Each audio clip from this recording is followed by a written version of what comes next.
Hola, ¿qué tal? Me llamo Marcela Ayala Cebes y soy investigadora en el Instituto de Biotecnología de la UNAM. Les voy a hablar un poco de lo que hacemos en nuestro laboratorio para entender a enzimas redox con potencial biotecnológico. Entonces, normalmente tenemos la idea de que las enzimas son catalizadores muy específicos y sí, imagínense tener que reconocer a su sustrato en un mar de moléculas. Pero no siempre es lo que se necesita en la naturaleza. En ocasiones se necesitan enzimas inespecíficas, como en el caso de los hongos de la pudrición blanca, que para llegar a la celulosa de la madera, que es su comida, su fuente de carbono, tienen que contender con la lignina, que es un polímero muy complejo de naturaleza fenólica, el cual tienen que degradar para tener acceso a su fuente de carbono. Para lograr esto, los hongos producen una batería de enzimas inespecíficas para depolimerizar a la lignina. Por ejemplo, enzimas redox como las hemoenzimas, que usan peróxido de hidrógeno como aceptor de electrones, enzimas que tienen cobre en su sitio activo y que usan oxígeno como aceptor de electrones. Otras enzimas que no son redox, pero que también son inespecíficas y ayudan a depolimerizar a la lignina, como las heterasas.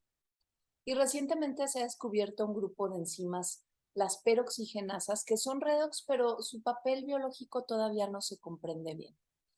Estas enzimas redox tienen potencial biotecnológico en biorefinerías, por ejemplo, ya que la lignina se considera un componente de la biomasa de bajo valor. Entonces, una biorefinería moderna tendría que contender con este problema y convertir el material lignino-lítico en productos de mayor valor. También, si uno busca en Internet, hace una búsqueda, estas enzimas redox históricamente han tenido mucho atractivo en aplicaciones ambientales para degradar hidrocarburos poliaromáticos, derivados del petróleo, pesticidas, es decir, son muy versátiles, así que este tipo de aplicaciones han sido ampliamente estudiadas. Y también como buena enzima de mesófilo, estas enzimas redox pues pueden catalizar reacciones químicamente desafiantes, pero en condiciones suaves de reacción. Les voy a presentar brevemente dos ejemplos.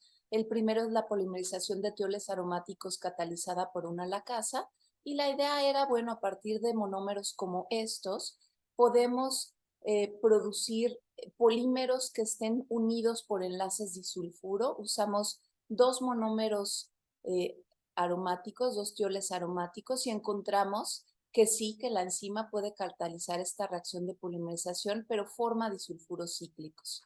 Para obtener los polímeros lineales es necesario combinar la reacción enzimática con una reacción química, y se obtienen polímeros lineales de 12.000 daltones que retienen el enlace disulfuro, que no se sobreoxidan y que tienen carácter aislante y son estables a temperaturas, y estas son propiedades interesantes para ciertas aplicaciones. Otro ejemplo es la oxidación de contaminantes emergentes catalizada por una peroxigenasa. Esto de contaminantes emergentes son sustancias que no están reguladas y que se acumulan en el ambiente a bajas concentraciones, del orden de nanogramos por litro, y no son tóxicos ni letales como otros contaminantes, sino que su efecto es más sutil y causan daños a organismos a largo plazo. Los tenemos muy cerca de nosotros, forman parte de productos de cuidado personal, de medicinas, hormonas, etcétera. Y bueno, esta enzima con la que trabajamos fue capaz de catalizar la oxidación de 8 de 15 contaminantes emergentes que probamos con mayor o menor eficiencia. Y lo que es impresionante es la diversidad de estructuras químicas que tienen estos compuestos, y aún así la enzima es capaz de catalizar su oxidación. ¿Cuáles son los retos entonces? Porque estas enzimas con tanto potencial no están ya en el mercado formando parte de productos en todas estas áreas que les comentaba. Y uno de los retos es la estabilidad. Tanto las hemoenzimas como las lacasas se inactivan durante el transcurso de la reacción que catalizan por diferentes motivos. En el caso de las hemoperoxidasas y hemoperoxigenasas, el motivo por el que se inactivan es que se forman intermediarios enzimáticos altamente oxidantes que autoinactivan a la enzima. En el caso de las lacasas, los productos que se forman a partir de los fenoles son radicales libres y estos, como saben, son especies químicamente muy reactivas que pueden también oxidar a la enzima. Y bueno, como les decía, enzimas de mesófilos pues son inestables a temperaturas altas e incluso ante la presencia de solventes orgánicos.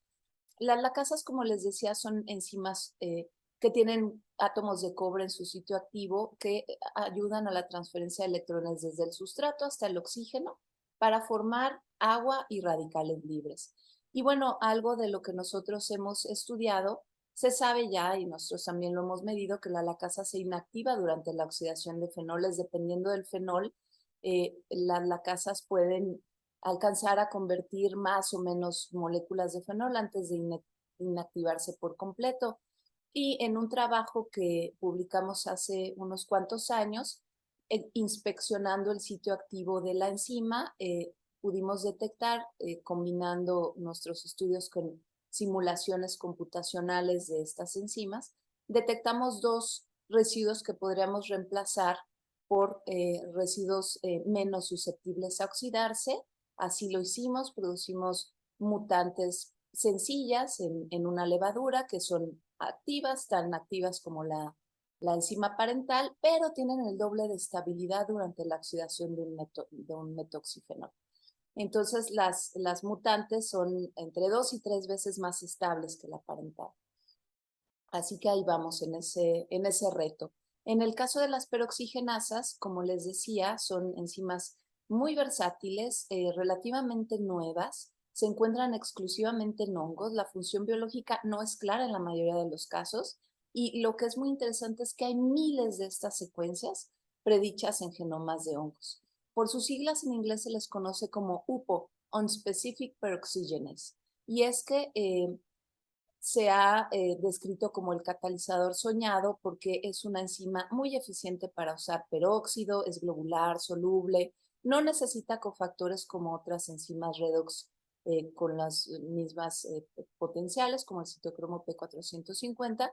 Y como les decía, estas son hemoenzimas que reaccionan con peróxido de hidrógeno para formar compuestos altamente oxidantes que por supuesto catalizan la oxidación del sustrato, pero también pueden catalizar la autooxidación de la proteína. Y estas enzimas son tan inespecíficas, tienen más de 300 sustratos reportados a la fecha. Pueden catalizar reacciones de un electrón o de 2 electrones sobre una variedad de compuestos químicamente diversos. Y para catalizar estas reacciones de transferencia de oxígeno, el sustrato debe introducirse por un túnel desde el seno de la solución hasta donde está el grupo hemoactivado.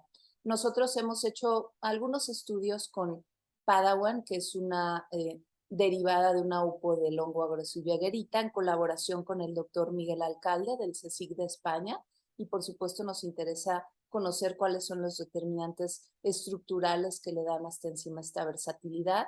Hay reacciones que compiten, ya les hablaba de la de inactivación y también actividad tipo catalasa. Y bueno, estas enzimas, como les decía, realmente viven incluso algunos cuantos minutos nada más, o sea, son activas unos cuantos minutos antes de inactivarse por completo y haciendo algunas estrategias sencillas como manipular la concentración de peróxido, aumentar la concentración del sustrato orgánico que uno desea oxidar. Esto lo hicimos modelando eh, la cinética en la tesis de maestría de Raúl Mireles. Bueno, logramos aumentar de miles a cientos de miles la eficiencia catalítica de esta enzima. Y bueno, más preguntas surgen, ¿no? Mientras más sabe uno, más quiere saber. Y nos preguntamos qué otras supos hay allá afuera, cómo son, cómo es su túnel, las podemos estabilizar ante el peróxido. Y esto, pues, es lo que estamos haciendo en este momento, encontrar y caracterizar nuevas supos, estabilizarlas combinando técnicas de ingeniería de proteína, pero también ingeniería del medio de reacción, modificaciones químicas, inmovilización. Y algo que también nos gusta hacer en nuestro laboratorio es combinar estrategias experimentales con teóricas. Entonces, hacer simulaciones de nuestras proteínas también nos ha ayudado mucho a entenderlas mejor. Los invito a conocer nuestro trabajo en la página de internet del IBT en el laboratorio de biocatálisis redox.